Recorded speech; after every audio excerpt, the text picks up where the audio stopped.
Hi everybody. I know I'm a little bit early, but I just wanted to make sure it was working because I've come into the office and I wanted to make sure that I was connected to everything. So I think I'm going live. Oh, yes, so it's working. I know I'm a bit early, guys, but I've popped into the office, so I just wanted to make sure it was working.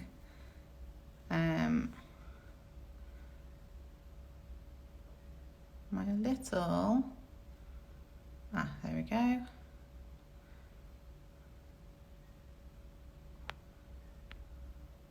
It's been a bit. You're on, James. Can you hear me? Hold on. I think it's working. Hopefully Louisa will join us soon. Yay! Hello, you okay? How exciting! Are you alright? This is the first live I've ever done. Is it? Oh, amazing! Yeah. Oh, thank you so much for doing this with us. That's okay. I'm really excited about it. It's my favourite subject, so. Oh, brilliant. Oh, God. Well, yeah, someone might have to tell us when our time's up then, because I think I'm the same. So I will it be like this still at like 12 o'clock? We'll get kicked off. Probably. I spoke to somebody, I did a webinar for Adoption UK. Brilliant. And we didn't stop talking on that either.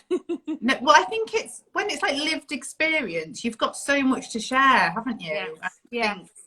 You start having conversations and then you end up going, oh, me too. Oh, yeah. That happens. And it's just, I think that's why it's so invaluable to speak to people that do have those lived experiences. So many similarities that you speak to anyone with what you call normal children and they go, oh, yeah, my child. And you think, no, you haven't got a clue.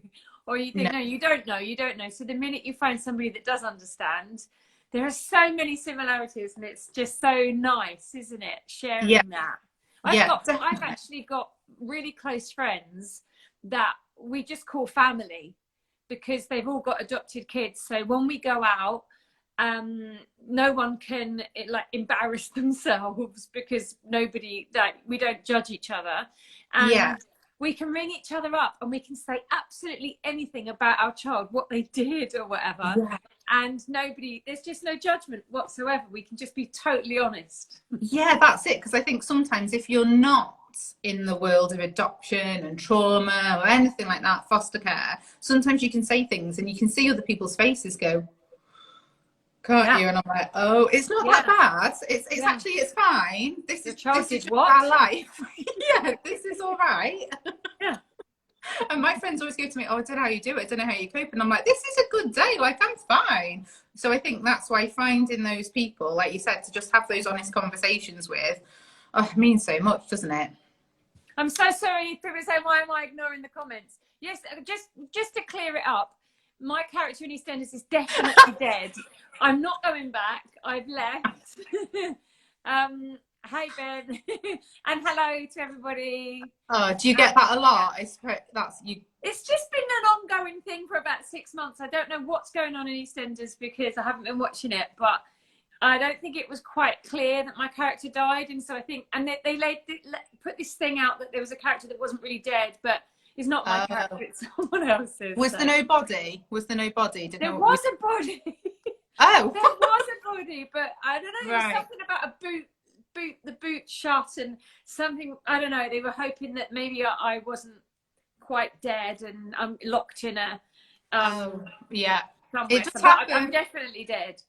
Yeah, it does happen. Anyway, just clear that up. Yeah. I've moved to a different channel actually, so so you've definitely got new things. Well, that's one of the things I want to really talk to you about. We've had loads of questions in, absolutely loads for you, but I thought what would be nice to start off is if you just sort of share a little bit about your journey about becoming a mum and why you chose the path of adoption, why that was the way you went. Okay, well, I have a female partner who I've been with for 21 years. You're married? Are you married? Yes, we're married. Yes. And so obviously, having a baby wasn't as easy. And you know what, in those days, it was quite a long time ago, I think it's actually, I don't know, I think a lot of gay people, they they'll carry the other partner's baby, and they sort of kind of do stuff like that. Whereas that wasn't quite known about then. And I remember, I mean, if I want something, I have it. I always get it. And I remember talking about wanting a baby or children or whatever. And I remember thinking, oh, should I get pregnant? Should you get pregnant? Do we both get pregnant? And then what if your child's playing up? And then the dad, and how much input did the dad want to have, maybe more than we wanted? And it was just so complicated, and it never kind of went anywhere. And then I can't tell you why, but one day we turned up at Hertfordshire at the adoption open evening, and I don't know what led us to it. I can't remember what got us in the room, but all I remember was looking at this board, and there was all these little faces, and my stomach went and my heart went, and I thought, oh, that's what we're going to do. And from that moment, we didn't go with Hertfordshire, we went with the London Borough, because Hertfordshire had never dealt with any gay people before, and we didn't want to be like the trial ones. But from it just kept moving from then onwards. It just kept moving to the next stage, and then the next stage, and then the next stage, and then we suddenly got approved, and then we had these two little monkeys come. And did you find it, how did you find the whole process, the adoption process? Because how many years ago was it, sorry, that you went 50, well, I've had the girls 15 years, so it's about 16 years ago we went through the whole process. Quite intrusive, I would say. The social worker came over to talk to me, you know, like the backstory, and she just wouldn't leave. She just wouldn't leave. So I found that all a little bit full on. It's questions that you don't really talk to strangers about, isn't it? A lot of the time, like it can be really intrusive, and I get it. I do get it, but I do too. It feels strange at first, doesn't it? Because you don't know this person. Yeah, and I think at that point I was like, well, anyone can get pregnant. I mean, not anyone, but you know, people can get pregnant, and nobody puts you through this whole sort of rigmarole of, what have you worked through your stuff? But I really get it, because they come with so much baggage, and this is something I've learned over the years, and tools I've learned that I mean, 2019 was quite a hard year, so we kind of sailed through lockdown. But I remember one of my daughters going off to school every day, or would go off to school, and I remember thinking, you got to sort your shit out. You got 6 hours to sort your shit out before she comes home, because otherwise you're going to be that person that says, look at what it's doing to me. Look how it's affecting me. Yeah. Because it's so personal, the attack on you, when they're taking their trauma out on you. But of course they're going to. Yeah, because we're a safe space, aren't we? You're the safe one, of course, and of course they've got every reason to be furious, and especially when they're teenagers. I mean, it really lets rip, doesn't it? Yeah. Well, I've got 2 children. So I've got one biological daughter, and my son's adopted. So my teenager, she's my biological daughter, like I said, but even teenager, full stop, it's like another level, isn't it? So then I think when you add another layer. And I can remember that myself, so being an adoptee, and I can remember so many triggers happening throughout my teenage years, really. And I think you have hormones, and it's complicated. And I think that's what I try and share a lot about, is it's a lifelong issue. Like, it's not, I think a lot of people think adoption is, they arrive and they do, and it's happy, and there's this glorious, beautiful side to it. But there are so many things I think we're not prepared for. I certainly feel like, from our point of view, I don't know how you felt about the training. Did you feel it prepared you for everything, or have you just continual learning type situation? I actually don't remember learning that much in the training, but I trained a huge amount after. I mean, I really, really sort of, I looked a lot at the attachment, and in fact I went on a course when we were looking at kids, and people go, oh, you want or everybody thinks you want a baby, you know, and I didn't really know what I wanted and if it was more than one or girls or boys. Yeah. I just knew when I saw them, it You would know. I would know. And I remember going on a course, and it was somebody quite famous, a lady, and she was talking about trauma in older children, Okay. not babies, but kids that, you know, that, and it got me so much that I thought, yeah, I don't want a baby. I don't want to. Not to be honest though, now I've learned so much that a lot of babies have got just as much trauma from the womb, or like trauma from being taken away from their birth parent. I'm so anti surrogacy because of what I've learned, and you know, I've learned about a child being taken away from its birth mother and that sort of invisible umbilical cord. So for somebody to kind of do that when there is another option, you know, they can adopt, and that kind of kid's been through that trauma, but you know, you didn't kind of create that yourself. That's probably a little bit out there to say that, but I can't help myself. No, I can see that, and I think I was relinquished, so I was never with my birth mum, so I didn't have any like I said, time with her, and I really struggled why everything wasn't still feeling okay for me. And it's only as an adult I've learned a lot more about adoption. I've thought that I've realized, and I've read books like The Primal Wound and stuff, that I thought this is why. And so many people, like even on the prep course I was on, were like, I want a baby because of these reasons, and thinking that the older children are the ones with these bigger issues, and that's not always the case at all, is it? No, but literally that being taken from your birth parent at birth is such a huge trauma for babies. And I think people also say, oh, they don't remember. And it's like, they don't need to remember. They've lived it. You know, they've lived it. They've got it. It's all in there. They don't need to remember. And it's you know, it's like I don't know if you've read that book. I can't think who wrote it. It's called like Our Body Keeps the Score. I'll have to think who it's by, but it's amazing, and it's really about that. So it's about that trauma, that you don't have to have a recollection, and all about your like implicit memory and how your body just holds on to it, and it stores it. And I think when you don't have those memories, and there's nothing, especially adoption years ago, there's nothing to work through. There was no support. You were just here you go. And I think it's so and it's such a grief that you can't really put your finger on. That's really hard, isn't it? I mean, it must be really interesting for you, who understands that. You're really interesting, because you've got like the adoptee, you've got the birth child, and then you've got the adopted child. You've got kind of everything. You can sort of see it from all different angles.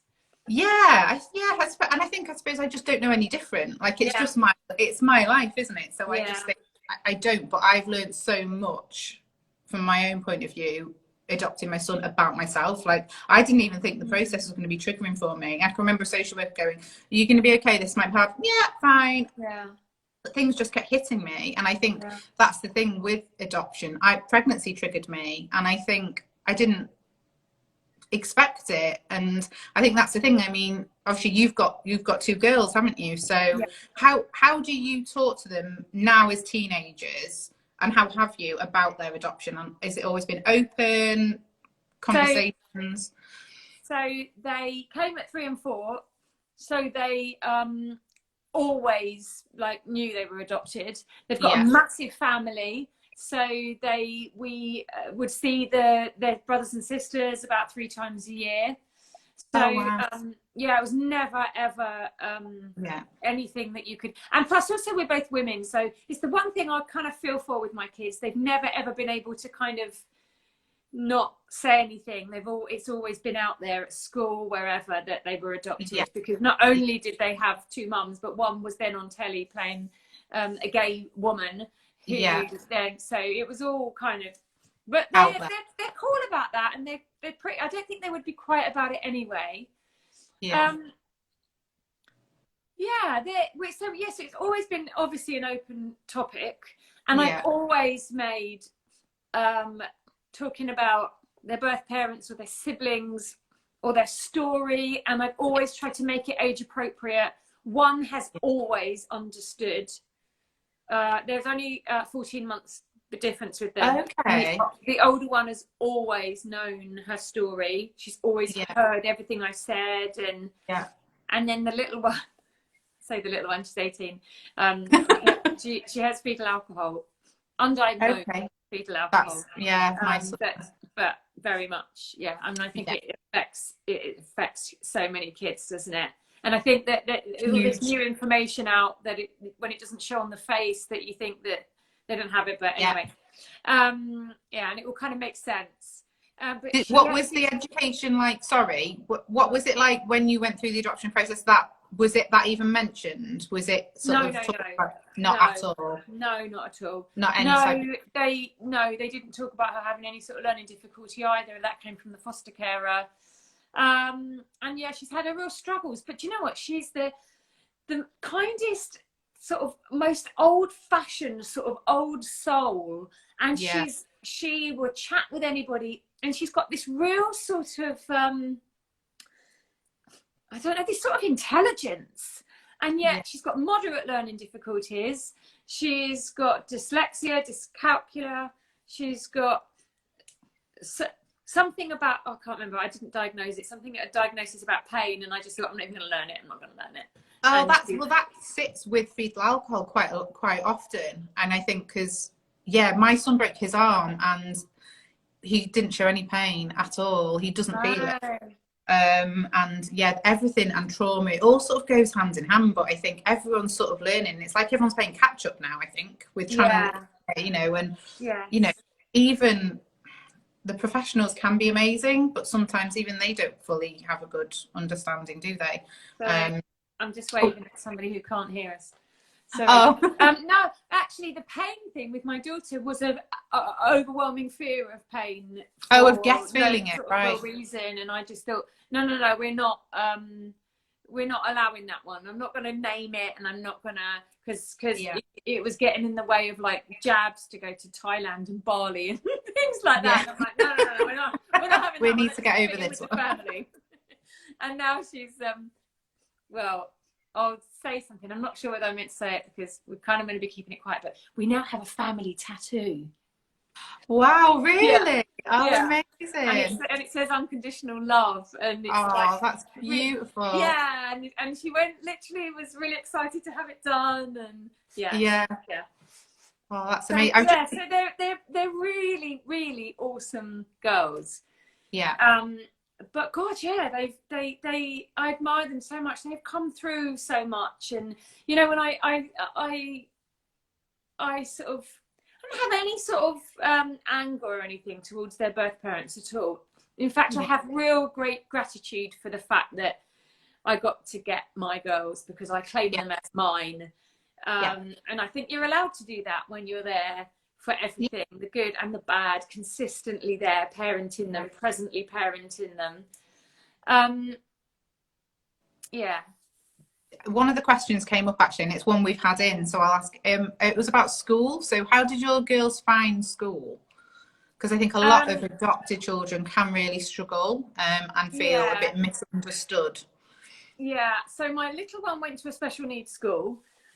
Which was so much easier because there was just 5 kids in a class, and it was the only way she could learn. And the school she was in previously, it was like a toddler being in year 5 or whatever, it was so out, so wrong. And they were frustrated that she wasn't like her older sister, who academically is really, really kind of clever. And so she struggled, but we got her out just in time, I think, and got her to the school where they were just wonderful with her, and she had the most lovely time. And then the other one, we had to move. She kind of would last about 3 years in a school, and then we'd moved to another school, and she's had struggles with friends and a bit of bullying, and she struggled at school. She kind of struggled at school, and I think friendships are really difficult, and especially at that age, it's hard anyway. Unforgiving, aren't they? And I think she just found it all too exhausting. So she'd just come back to us. Yeah, and then blow. That's what we tend to have anyway. We tend to have Yeah. tolerate school to a limit, but then I think it's them constantly getting pushed and pushed, and then they come home and then it's because, like you said, we're their safe space, and then they're big, all the little things. Like my little one has got sensory needs as well, so everything that he's sort of coping with in that day, I think by the time he does get home, and a lot of adopted children have sensory needs, and I think when there's no diagnosis to sit with that, it can be really hard, because I think people, I don't know, anyway, my experience has been that teachers sort of think, well, they're in this happy family now, like, why is everything not okay? Yeah. Oh, they're so lucky, aren't they? They're so lucky, these kids.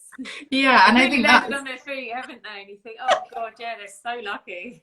I know. Did you find you got that a lot then from people sort of thinking that they needed to sort of like not get over it, but loads of people are really lovely in saying that, oh, they really landed on their feet being with you two, and I do take it as a compliment.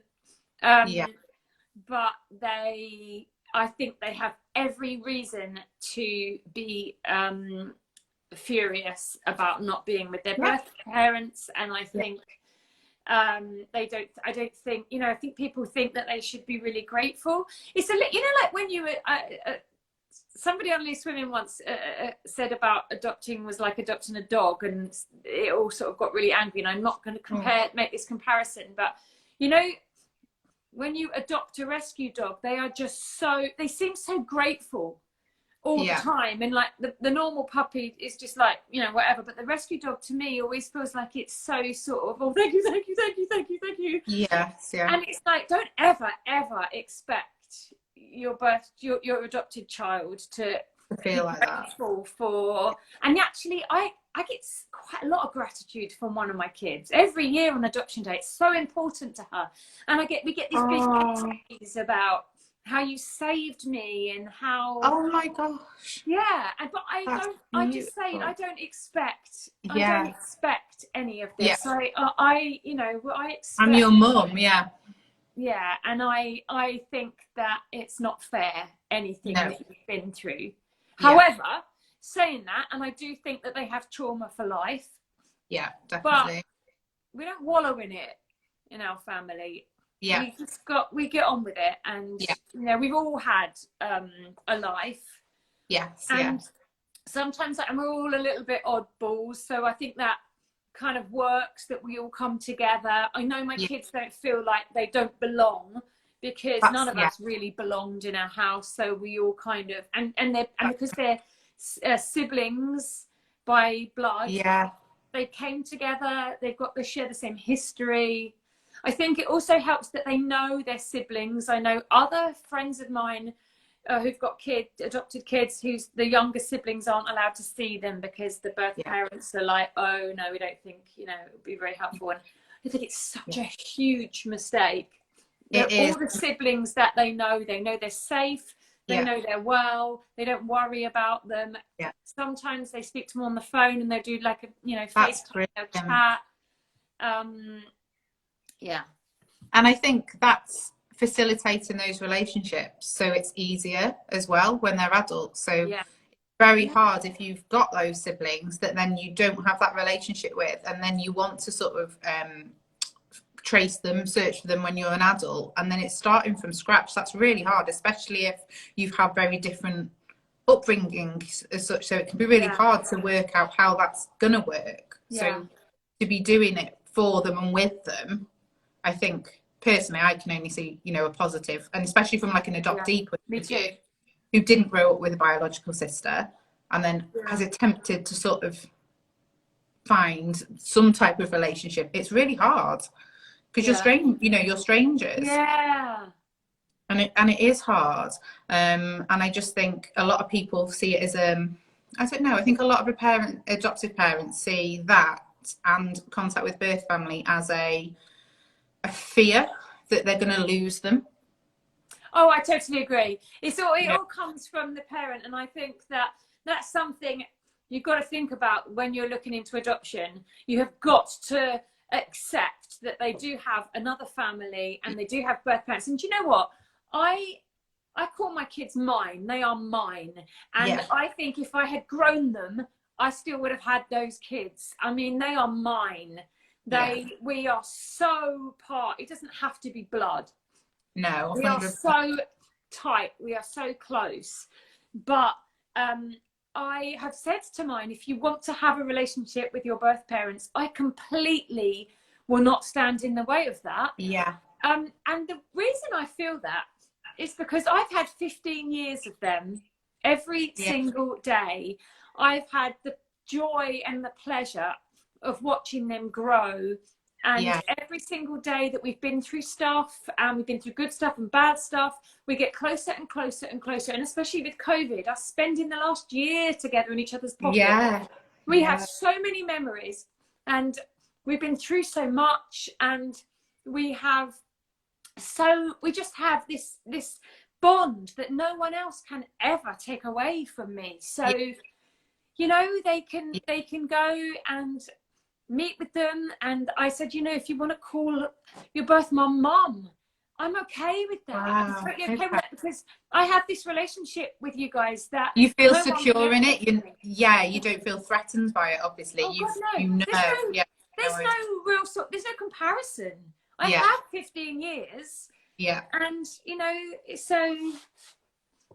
And I think sometimes you have to, even if you do have sort of a struggle, if you don't have that confidence and you do have that concern, it's not about us, is it? As adoptive parents, or stuff like that, it's about them, and it's about what they need. And I just think it's so, I struggled to talk to my adoptive parents. Like, it was a different era, so I'm not like, you know, it was different. The advice was very different, but I could see the hurt in their faces when I talked about it. So it was something I didn't broach. And because the last thing you want to do is hurt your parents. And it's a bit like you said before about the feeling adoptees should have gratitude. That's really hard to live up to as well. Yeah. Like feeling so that an element of them wanting to trace birth family, you can feel like you don't want to disappoint. So the fact that you're putting it out there and it's on the table and you're going to be supporting, I think that's 100%.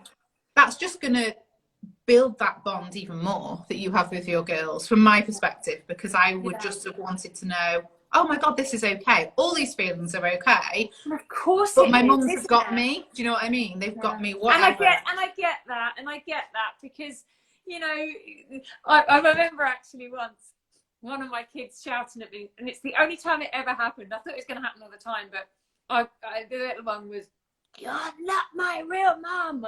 And then a few seconds later, "And you're not even pretty." And she went off into her room. And I remember saying to my partner, you know, is she going to be all right about what she said? And she came out a little while later and she went, "I didn't mean it, mummy. You are pretty. You're the prettiest mummy ever." And it made me howl that was the bit that she thought that was the bit she's held on to. Yeah. The other bit just didn't mean anything. It just sort of was. No. But yeah, no, I think it's really important. I do really understand it from the perspective of a parent. I really do get how you can feel hurt and how you can feel like you might lose them. But I never made that.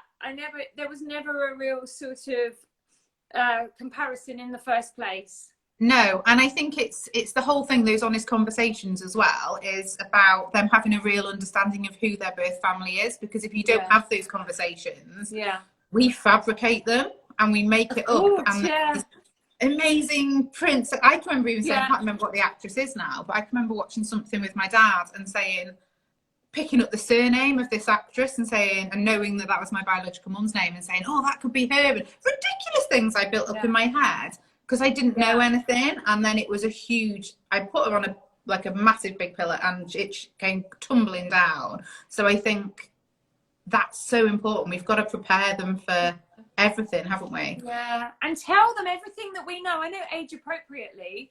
Everything you know, just let them know and what I found difficult was every year they'd sort of forget it, and you have to keep telling them again and again and again and again the things that happened. And you know, obviously, as I say, age appropriately, but always so that they just always know their story and they don't suddenly get sat down one day and told. Not obviously that they couldn't just be sat down and told they're adopted, because that was never going to happen in my family. But just the story behind it. Yeah, and it needs to be like the language, I always feel like, before they even understand it. So just those conversations, doesn't it? And did they always, because obviously they're really close in age, so did they always both want the conversations at the same time, or was one of them, I know you said one had a better understanding, but was there ever a period that one didn't want to know and the other did, or? No, they both would like to know at the same time, although quite often I'd have separate conversations with them. Yeah. But yeah, I think I thought that they would both understand about the same amount, and then actually my little one wasn't really storing the information. Yeah. So even now, still now, I know I've told her things so many times, and then and then I get cross with myself for being shocked when she goes, what? Oh, I didn't know that. Or, I didn't know. Yeah, and you think you've nailed it, don't you? We've had a few of those already, and I just think, oh, I really thought we did that, because you seem to like talk back to me about it so well, and I was like, oh, yeah, nailed it. Proper mum points for this. Yeah. You got it. And then you're in the middle of the supermarket, and they just come out this really like written it, and I'm like, whoa, where did that come from? But that's something they do. I mean, I know mine have come out when they first came, maybe like the first 4 years, would come out with something really profound and freak me out, quite frankly. And I'd think, right, oh God, it's the time's come. Oh God, it's happened, all the training. Yeah. And so I'd kind of sit them down, and they'd say it, and they might want to chat for a couple of minutes, and then they suddenly go, can I have a yogurt?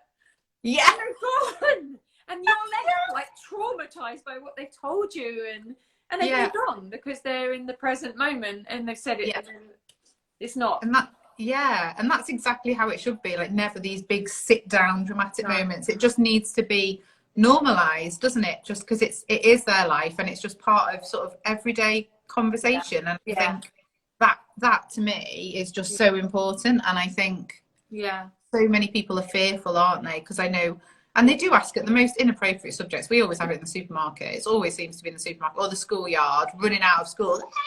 I'm just like, oh. Yeah. I've got, do you mind if I go through some of the questions? Because I'm just conscious for a minute. Is that all right? So we've asked, how did you find the adoption process? We've answered that one. Let me find this one. Oh, okay. How, being obviously in the spotlight as an actress, did that concern you going into the process? Sort of with... It didn't concern me going into it, but quite frankly, actually, do you know what? I've changed my mind a little bit now. A year ago, I would have said to anybody in the limelight trying to adopt, go abroad. Really? It has been pretty much the whole time I've had them, trying to keep anonymous has been our number one thing. And from day one, I know their birth parents knew who I was. And just thinking about it from their perspective, and like a really great friend of mine, her daughter, she's in the limelight, her daughter, and they did concurrent planning, which I thought was the most ridiculous thing to do when somebody, I mean, she's famous. And so that's when I really feel for these people. I think how difficult that you lose your kids, and then whenever you see that person on telly, they've got your children. So I thought it was really difficult that way round, but it was kind of difficult for me too, because there's so many kids in this family, and yet I am the one person who has the face. So I am the one person that kind of gets the flack, or that is the adoptive parents. They only know my face, so it's it's hard, isn't it? And kind of it's really important to keep them anonymous and dare I say safe. So I spent a lot of time, a lot of energy with that. And unnecessarily, actually, but do you feel that you've relaxed a bit more now they're adults themselves? Is that like taking a little bit of or not? No, not really. It has, because they've got some really lovely siblings who are really looking out for them, and are really able to talk to them and tell them a different perspective, and to give it to them straight, like the kind of straight truth. about life and that. Yeah. And I think that actually makes things easier. And you know what's really lovely, now that they are 18, they're allowed to, you know, they're like, they don't do social media because they've got younger ones, but they'll FaceTime like a sibling, and you know, they just, but you know what, they're not obsessed with them because they've always had them in their lives. Yeah. And I really think that had they not had them, they would be like Obsessing, trying to find, obsessing about seeing them, building them up, you know, and none of that happened. Yeah. So about teenagers, actually, because obviously we've not got to that stage yet. How did you feel when they wanted to go on social media and stuff? Did that give you a panic, or were you okay with that? We had a rule that there was no Facebook, because you actually cannot be private. I did a sort of somebody came to EastEnders to talk to us about social media, and within about 3 clicks he'd clicked into Jeremy Corbyn's private Facebook account. Right. You just can't be private on it. That it's impossible. No. So we have never been on Facebook. Yeah. In fact, once we did have one sort of account, and one of the kids clicked, you know, because if you click a button and you're interested in looking for someone, it all comes back on you, doesn't it? Because they say, oh, do you know this person? And suddenly you're exposed. Yeah. So we shut everything down. Never been on Facebook since then. And then the girls have their own private social media. I'm just not attached to them. So I have my own social media. They have their social media. The older one keeps an eye on the younger one for me. and sometimes the younger one keeps an eye on the older one for me. Yeah. But I just, as a TV person, I just keep out of it. Yeah. I think so. And it's happened before. I am the link, and I'm the sort of the loose sort of the bit that kind of messes it all up as far as anonymous. Yeah, that we had another question similar actually. So obviously when you go out with your family, people will take pictures and stuff. Is there like a rule that like photographers, like paparazzi, are not meant to do that? There is, so they're not meant to. Yeah, I didn't really have the rule before I joined EastEnders because I wasn't working while I had the kids when they were younger. But yes, like a sort of letter went out to the press to say that these were vulnerable children and they couldn't have their photo in the paper, and if you were going to take a photo, you blur them out or whatever. And I've only ever blurred them out on social media. I've never posted a picture of them. Only I did post one a little while ago of them as babies, but mostly I've just completely just kept them private, just out of respect, really. Because I don't want to be flaunting, you know, and from what I've seen, it just comes back onto you. It you know, and from what I have seen from other people, it's not nice. It's really it makes life really, really difficult.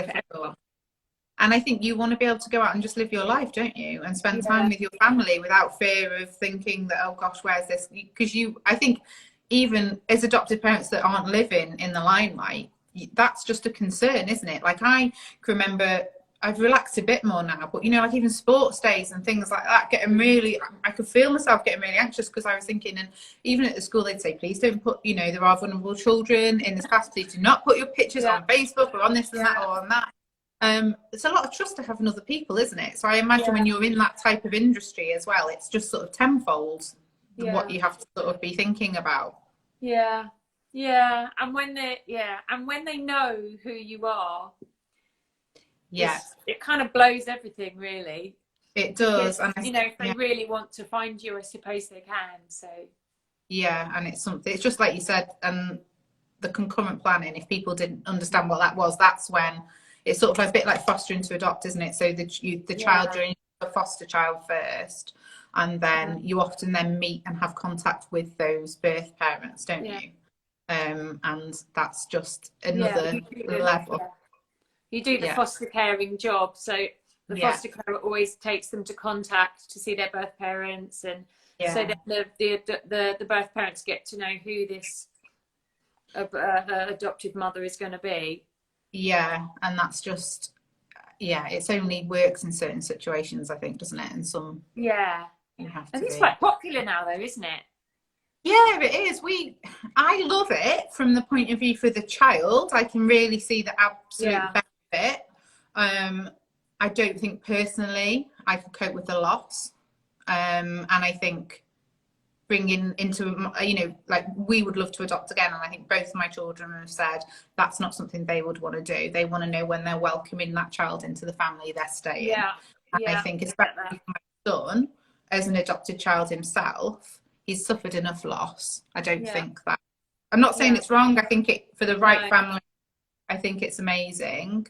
And I think a lot of people do it because they want that baby. Did you mind actually age-wise? What were you? I wanted. I went on that course and I decided. Oh yeah, you said, I wanted older kids. Yeah, and I didn't even. I mean, they came to meet with us about this 6-month-old boy, and I saw his photo and he was cute. Yeah. And then they left, and I got a bit tearful. And my wife said, "Oh, what's the matter?" I said, "It's not my baby." You didn't and she feel said, "What do it. you mean?" I said, "It's just not my baby. It's just not my baby." And then when I saw the photos of my kids, I'd seen so many photos. Yeah. And I took them out of the envelope and I just burst into tears. And I just knew they were my kids, and I bought them clothes, like a real no-no, before they'd even been over to talk to us about them, before they'd even said, you know, there are other parents like sort of going up for these kids, but I just knew they were mine. I recognised them. Really? That's amazing. The older one, actually, when I showed my mum, I just sort of said to my mum, "Oh, more kids like that," and she looked and she got all choked up. She went, "Oh, I didn't think I was going to react like that."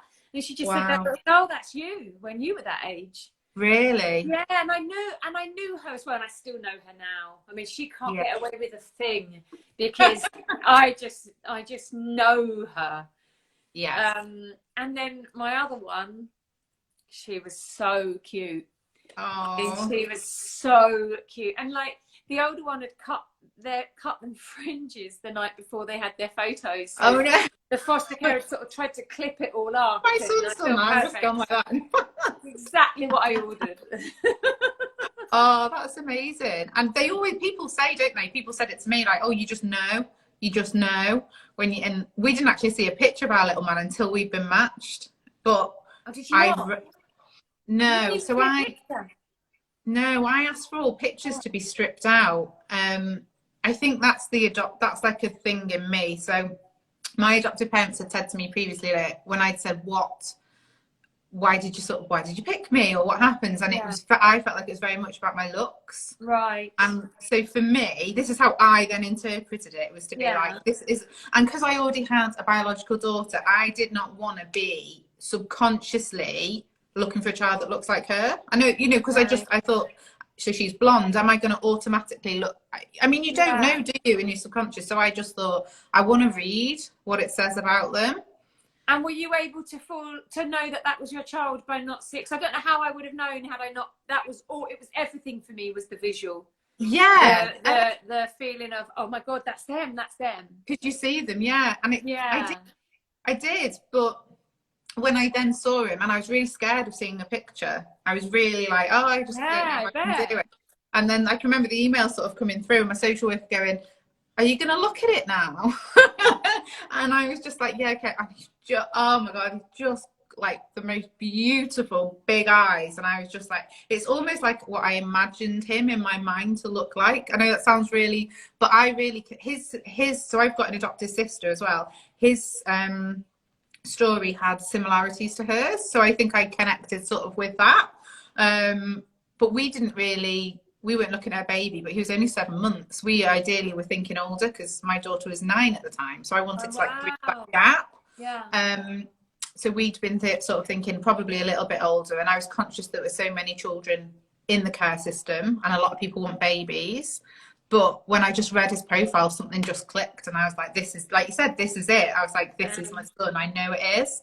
And it's daunting when you're hearing things like that when you've not even started the process, isn't it? Because I think you think, well, how do I have that? Yeah, but I also think it's really important that because I think that, it's overwhelming.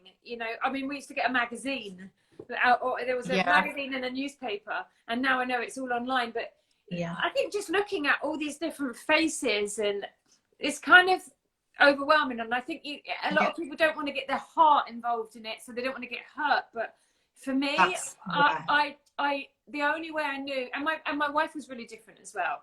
So for me, I had to look and go, is that my child? Are they my children? Is he my son? Is that my daughter? And just keep looking at all these little faces. And then when I knew we'd found them, I then went and told Nettie and said, you know, these two little girls, and I showed them the photo, and she looked at them and thought they looked really cute, but she immediately thought, okay, two, of course, apart.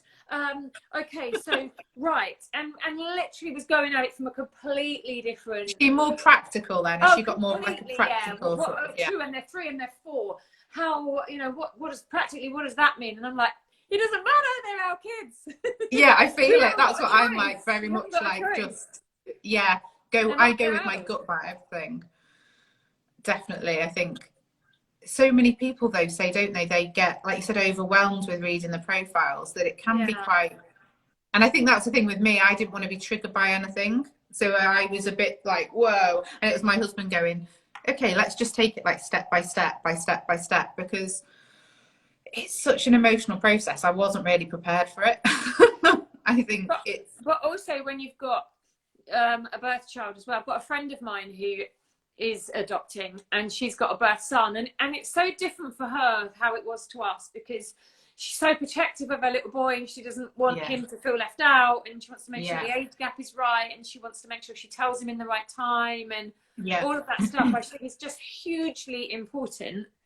It is. And also the fact that they come with trauma, so that is going to affect your birth child to a certain extent. So 100%. I think that's why we, in a way, for us personally, going a bit younger was the best, because my daughter still wanted that baby brother experience, and I think she, from then seeing what that looked like when he joined our family, I think she would have struggled maybe with like a 4 or 5 year old, which was what was the age range, because I think she wanted that experience. You know, she wanted to be able to push the pram, and I mean, I know she would have got past it, but in her mind, that's what she had built up. And I think you've got to respect, like I said about the fostering to adopt, like not being for us, you've got to respect the children in your family as well, because it's not just about us, is it? And it's about the children, like if we can meet their needs as well, isn't it? We're not going to get through these questions. Yes, I'm just like, what some more we've got. Spot on. All right, so this is one of your new venture, so would you mind telling us a little bit about it and what inspired you to do it? And so I've been doing it for years and years and years, but basically it's a breathing technique, and when you breathe, you breathe without a pause. You just keep breathing in and breathing out and breathing in and breathing out, and it draws up trauma in the body and it spits it out, trauma that's sort of physically stuck in the body. And so you can go to therapy and talk for like years and never really kind of, you know, get it all out. So just because a lot of the time it's because of our birth, so it really kind of fits with adopted kids, with and I did it all for myself. I got all of my own trauma out, and then when we were having a really hard year with one of my kids, every day she went to school, I would lay down and I would do my breathing, and you do it for about an hour, and you really, and by the end of it, I had forgiven her for everything. I had felt like I'd had a sort of conversation with her higher power, and we aligned again, and I knew I'd let go of all my stuff, so I knew that when she came back, I'd completely let it go, and it would all be okay. That's incredible. And I also have one of my kids refuses to take a breath. I mean, she doesn't even take one breath, and it made her furious, and she was like, I'm not doing it. And then and that's okay, and she won't go for therapy either, and she's not open to any of that. And my other daughter, she breathes all the time. In fact, she went away for the weekend and she asked me to breathe her before she went, because she struggles with like different beds and different locations. And she had the most wonderful weekend, and she's really able to see how breath work is able to really soothe her and calm her. In fact, whenever we go on holiday, the first couple of days I will breathe her, and then she's all right again. because it takes Wow. them so long to kind of sort of settle in another place. So Yeah. basically, putting it really quickly, it was incredible for me as an adoptive mum with my kids. It was incredible for me getting rid of my own stuff so I could be there for them. And it's been really incredible for one of my kids. As I say, one of them, because you don't know what you're going to get, and you've got to be completely, understanding if one of them doesn't want to deal with stuff. And God, we went through enough cams, and it wasn't very helpful. So I don't blame her. No, I think unfortunately, and I think that's why for parents, full stop, adoptive, it can be probably particularly because our children have lived through trauma. But I think when your children are struggling, you'll try anything, and hearing about these new things, I think is amazing. It can often be so much better than anything you're gonna get from like going to cams and and it's also something that you can learn for yourself, so that you either, I do a regular breathing thing, so people can just come on and breathe with me, and I take them through the whole we'll tag you in everything afterwards. We'll tag you. Awesome. So you can either come on and do that as a parent, but also once you get used to it, you can teach it to your kids. I would actually really love to do, I do breathe. Obviously, I breathe my daughter and I breathe my friend's daughter, and they get a huge amount from it. So as you say, you've got to be really respectful of whether they're open to that. But I think it's really soothing for them that they get quite aligned when they're quite often our kids disconnected. And that's quite often what I see, this sort of wholeness come over them. And they're also kind of disconnected in their phones, aren't they? And sort of, looking down, and I know that's kind of any child. So that's what I've noticed, a real sort of a connection to life, to I don't want to say like a spiritual connection, because I don't want to get kind of religious-y about it, but a real alignment, which I think our kids really, really need, and me and us parents, because it's really hard parenting them. It's really hard being a parent. It's really hard taking all their stuff on, 100%. And it's really hard, I always say, when they've got their stuff going on, it's really hard to not get in it with them, and you can't help them when you're in it with them. You can only help them when you are aligned and you're outside and you've let go of your own stuff, so I found it just hugely helpful in every part of my life. Tony's just messaged actually saying it's connecting to our true inner self. We don't even know ourselves. That's so true. I love her. That's so true. I love my new friend. That's so true. It's so true. And a lot of us have such a disconnection with our inner selves. And there's a lot of hurt there. So, it's not the easiest thing in the world, is it, to be truthful to ourselves and to face ourselves. What age children can sort of do it? What is the youngest? I'd say mostly starting with, I wouldn't go really much younger than teens, because unless you just did a very sort of short session with them, you can use it in different ways. On my website, I've got like mini breathes for like anxiety and sleep and things like that. And I think things like that are probably good for the youngsters, teaching them the breathing technique and that. But the real deal of the actual, if you do the hour breathe, that's when it all kind of happens. And is it something you have to keep doing? Do you know what? A breathe in itself, it can be so powerful and can really release so much trauma from the body. And when you release it and you let it go, you actually make space. And you make space when you then carry on breathing. You just make space and you just keep drawing in more and more sort of bliss and love and alignment and chill. Just one session is amazing in itself. But if you just keep doing that, and you just keep doing that, and basically all that love and that chill that you feel just starts to seep into your life, your everyday life, and you just become happier, and life becomes easier. And it I say it's as simple as that, because actually to work on yourself and to give yourself that time and to let the stuff up that you need to let up is really hard work, and most people aren't willing to do it. It is, and I think especially as parents, full stop, giving yourself time to do anything you feel guilty, don't you? Even though you shouldn't, but you just do, don't you? I don't think I've ever spoken to a mum that doesn't get that guilt. And I think, especially if you're parenting children from trauma and you're doing, you're parenting them therapeutically, they have to be parented different. Yeah. It's hard being a parent, full stop. This is just another layer, isn't it? And I think you never turn your brain off. I don't anyway, because you're always reading something or wanting to do something or try something. And like you said, just giving yourself that space, I imagine, just to.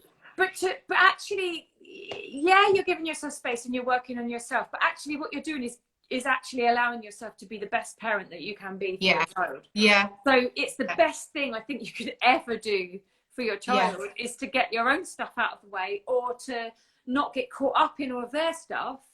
Because you cope so much better. Yeah. And parenting is really hard.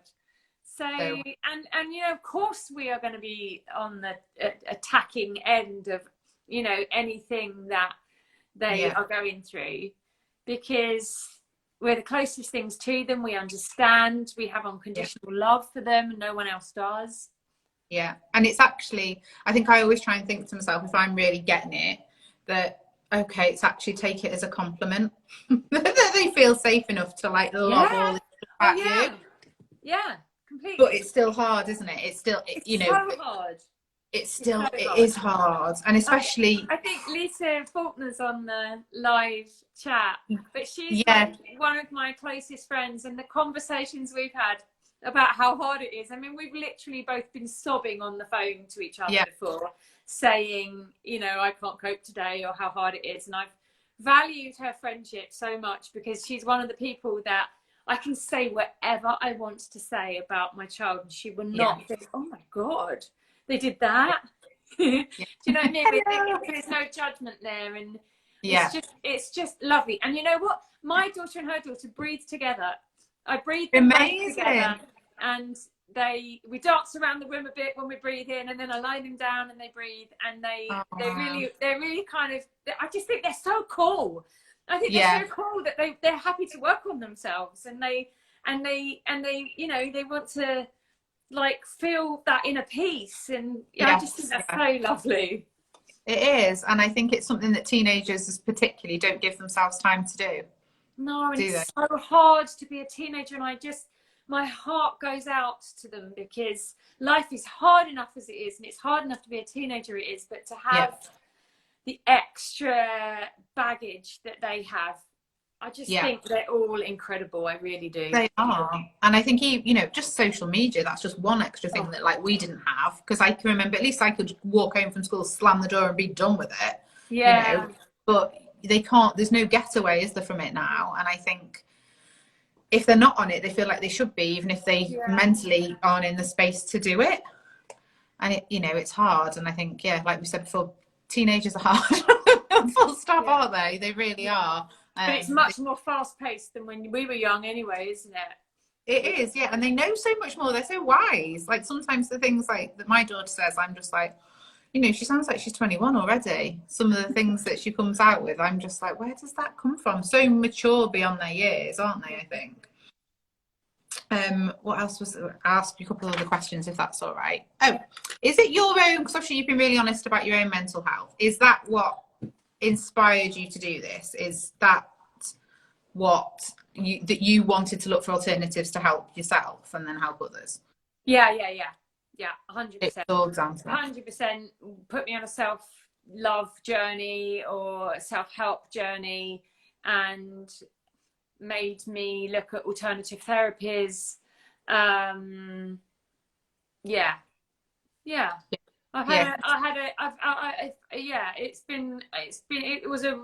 It's been a really tough sort of, I had a tough teenage years. But I don't really regret. I'm sort of grateful for it all because of the person it's made me today. Otherwise, I kind of wonder who I'd be. I don't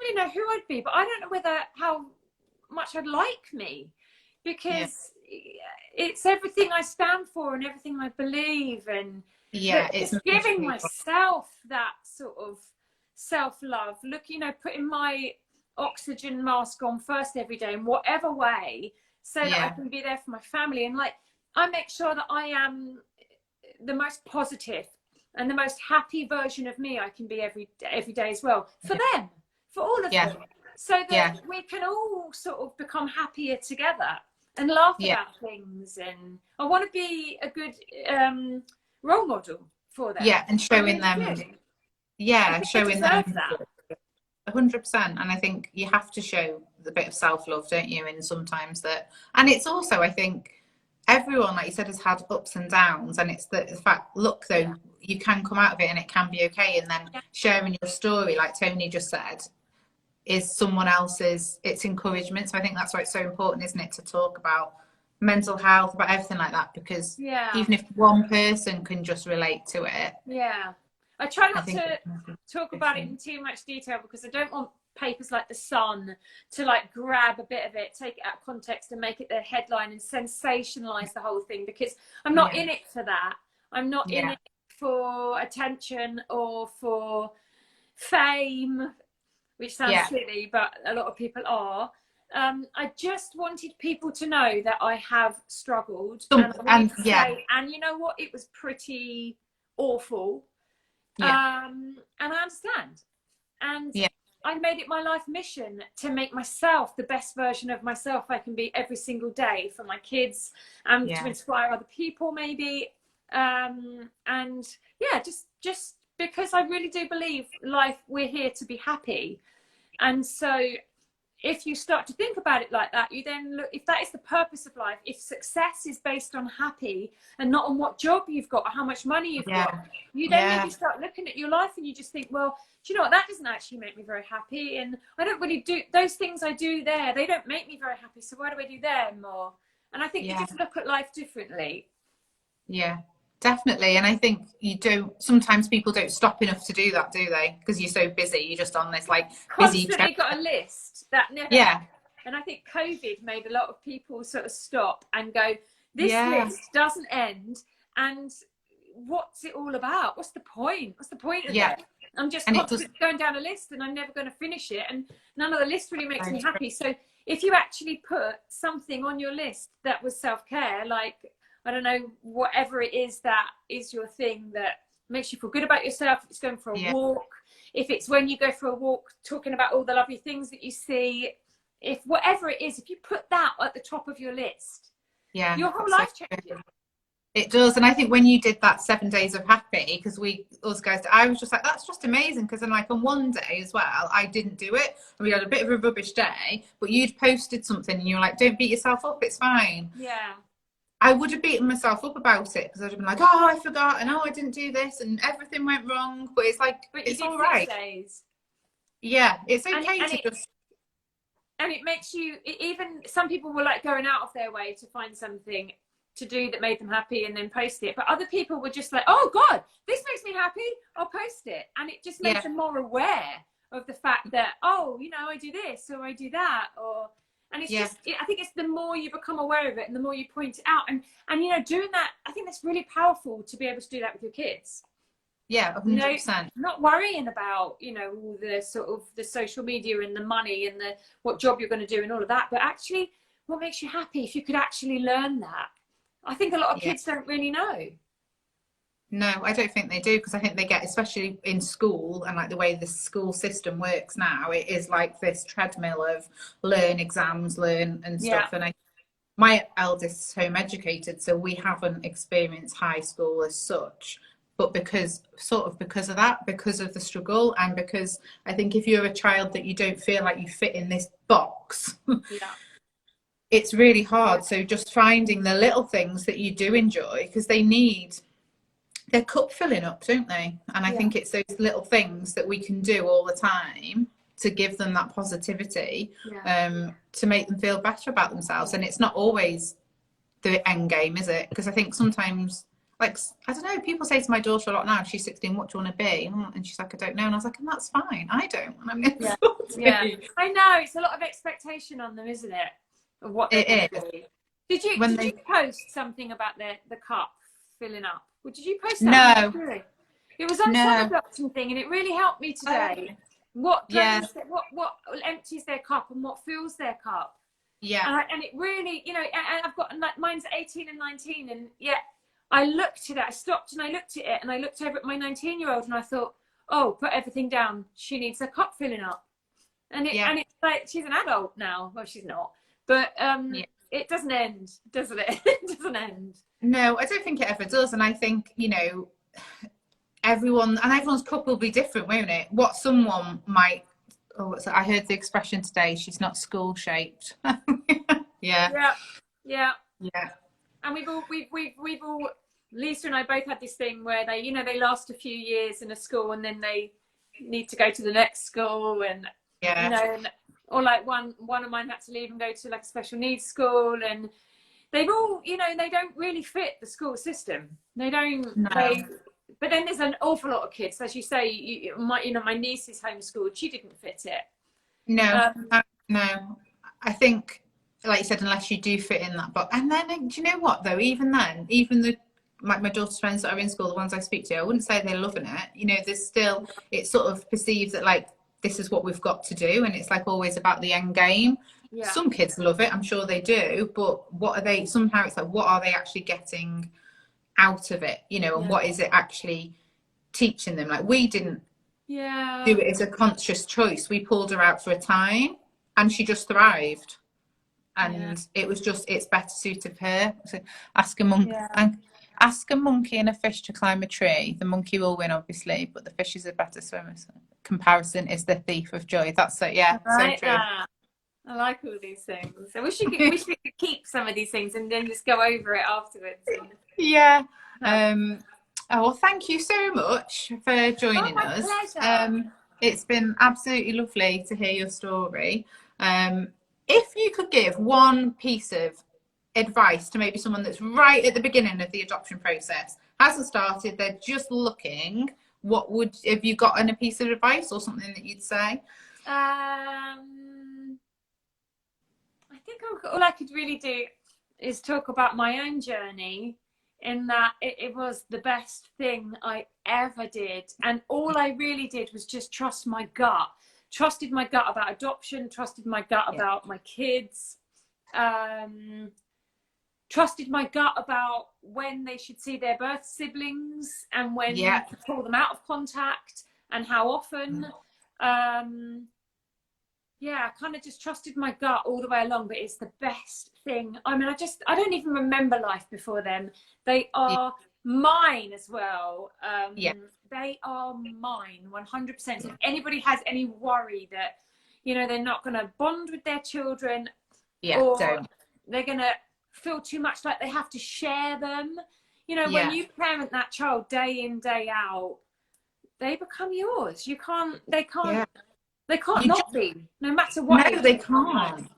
And I think that always confuses me a little bit, because I just think you choose your partner and you fall in love with your partner. There's no biological connection there, is there? And I know it's a different type of love, but you do, and you choose your friends. And I love my friends so fiercely, and my sister, she's not my biological sister, but that it's a lifetime, like you said. It's that loving every day, in and out, and supporting them through everything. I've got one biological parent, one adopted. It was a different journey. The love is the same. Yeah. And the thing is as well, the minute they move in, they can't survive without you.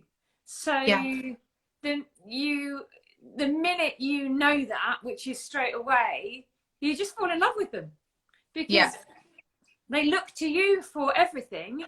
And so you are not 100% their parents straight away. Yeah, so you are. I think it's such an awesome journey. I think it's the most, you know, I think it took us, it was about 9 months for us getting our kids. I think it was just the best pregnancy ever. I just talk about it really fondly. I loved the process. I just loved the very first time I ever saw them, and they were behind this sort of, you know, like the toilet door that's glass, so you can't really see in, and they were behind it, and I saw these sort of vague outlines of these shapes, and we opened the door, and the foster carer said, oh, they dressed themselves today, and they'd got sunglasses on, necklaces, bracelets, hair clips, dresses. I mean, they just got the whole works on. Yeah. And that memory, it's just got to be as amazing as when you have your birth child and they put them on your chest. For me, that's the same. It's the same. Yeah. I just look at it and my heart goes, and I think that was the day I met my kids. It's the same thing. It's different, but it's exactly the same. It is. It's exactly the same. I wrote about that actually and said that for me, I was actually in shock after I'd given birth to my daughter. I was that poorly. It was that horrendous. And I didn't get that massive rush, you know, that mums talk about. That massive. I didn't get it because I was so poorly and I was in shock. And it came, but it came over time, like not long periods of time. Like when we came home in those first couple of days with my son, it was like boom. It was just like I said, even when I read that profile and then when I saw him, it was just, and it's just different, but it is just as amazing. Yeah. Just as amazing. So and yeah, they really need you. They really need a home. I get sad because I know that IVF is like more successful these days. So I know that there's so many more kids that aren't getting a home. And it breaks my heart because I think it's the most wonderful journey, and I think it's the most amazing thing that you can give to other children. But I think it's amazing what they've given me. I think is far more than what I've been able to give them. So 100%. And it's just, you can't, like you said, you can't imagine your life without them, can you? And I think so much, you've got to have honest conversations about adoption. Yes, there's trauma. Yes, there's this. Yes, there's another family, and yes, there's all that. But none of that. You think about it because you have to, don't you? But they're just your child, aren't they, from the moment? And then it's just, and I just love speaking to people like you, especially from an adoptee's point of view as well, because like I know I'm where I'm meant to be, and I know I feel like I belong there. And I think it's exactly like you said, there's so many children that need a good home.